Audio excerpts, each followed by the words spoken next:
We're very honored to have you. Voranuch is the Chief Information and Chief Operations Officer. She's also the winner of a few prestigious awards from the Financial Technology Innovation Award for the Chief Information and Chief Technology Officer of the Year in 2019. She was also ranked the #1 CIO in ASEAN recently. So let's get to it. If anything along this journey, has there been anything you've had to sacrifice?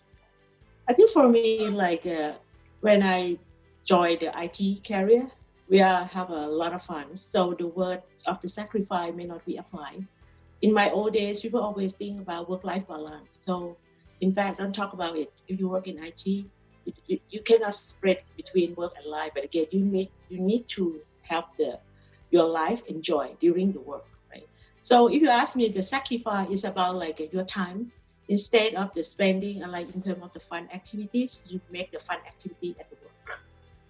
Next question. The biggest challenge for the next generation of female leaders, especially within the STEM world?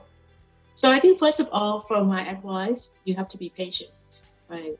I think most of the graduate, the young generation right now, it just would like to be the CEO after the day one of the graduate. So they have the less patience in terms of the learn and then expect everything to be success. So for me, be patient, and then if you fail, you have to learn and then make it better. Another thing is that it's kind of different from the old days that you may have the less competitors. For now, everyone seems like a very smart, they have a better educate, they have a passion. So in terms of have a bigger success or better, you need to find your own way in terms that you need and how you can be better than others and successful. But again, be patient. The best and worst decision you've ever made? Very difficult, right? The decision is part of the work or part of the life every day. But the decision is best because of the result after. It may not happen immediately. It may take a while. So for me, the best decision may be my career. I about to quit the IT area, like IT career, and then go to the professor. I got the scholarship, and then if I take that, I'm going to go to the master degree and then PhD, and then become the lecturer. I decided to quit. I work as a lecturer as a temporary for a period, and I don't think this kind of the job I like. So I turned to be more full-time in IT, and I feel with that decision on that day, I think it's the right choice for me that I can grow in at this. How do you empower and engage with others?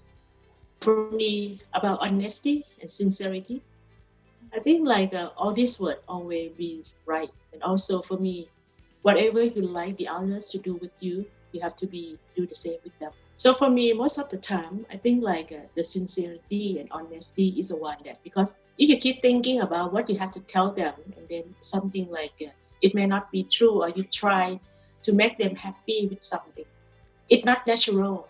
So everything is coming from your heart, from your belief. And that's always going to help because of your lives follow the flow. So it's going to make if you found something wrong, you still have the positive in terms of the fixing, because everything around you, every person around you, you are honest with them. So for me, this is my principle in terms of be good with the people, because of you would like them to behave the same. Have you experienced any barriers in your journey to becoming a leader? Sure. As a woman in IT, then I think my days cannot be compared with the young generation now. I think I start working about almost 35 years ago, and that time the women in IT is very less. So I have to compete with the engineer, and I work in a global company, multinational. I think you can mention some country like China, Chinese boss. And then when they're looking at the person non-speaking English.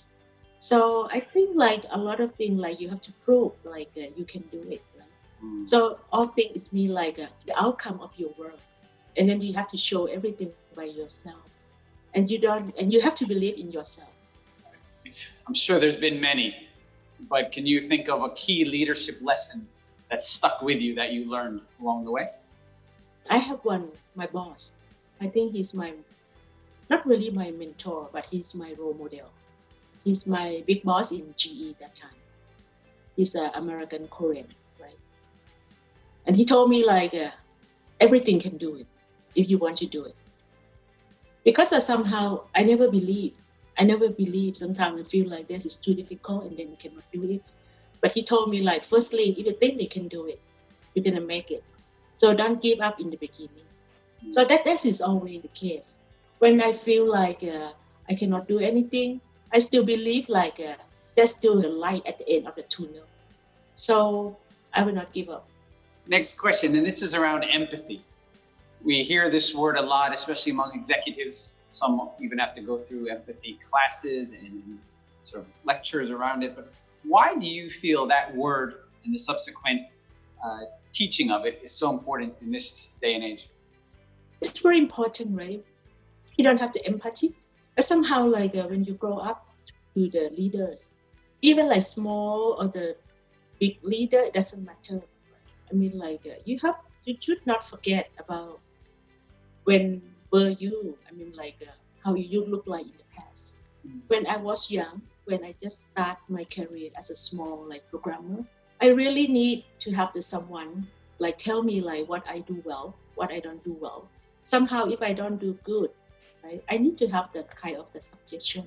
So don't look down, team. You need to have like understand. Empathy is always been like if you have some caring, like you look at your team, I like families, and you can try to understand what kind of the issue they have, and you try to help to resolve them. Don't ignore. Don't feel like okay, that is their job; they have to do anyway. I think the recognition, like give them like the consult, and also feel like they are part of the family is so important. Otherwise, I mean, you cannot do alone by yourself. You need to have the team. If you lack of this, I think people can work for you, but not with all of their heart. I think like the teamwork is so important, and I really would like to have the people enjoy working with me instead of like work for me because of the power I have. Ways you have gained and you continue to gain more confidence in yourself as the leader. I have to tell you, like in the past, I was very shy. I feel like I'm not never confident at all because of the, let's say, especially I work in the international company like GE in the past. And then like I'm not like English is not my mother tongue language. So the way is that you need to practice. Yeah, I learned a lot in terms of like if you don't confidence, you have to practice. I saw like the big boss during my GE time, General Electrics. Even like the top guy, every time they give the presentation, they need to do the rehearsal, right? So it's me like the more you practice, the more you rehearse, you have more confidence. And the other thing is that the feedback you got from others, you need to have open mind in terms of the listen, what you do well, what you don't do well, and try to improve. And the other thing is so important that you learn from others that why this guy is do very well, what kind of tip and techniques. So this is all kind of thing. The more and more like you do better, you got the better feedback, you have more confidence. That's why the growing of the confidence, and then you can feel like you're not afraid of anything. But if we kind of like not listen, it just make the feel plow every time. I think like that is a way to keep yourself because you will not try to find any improvement. Voranuch, you are clearly a success in what you do, but I think you're also potentially a great mentor to so many. So thank you for sharing today, and we really appreciate it.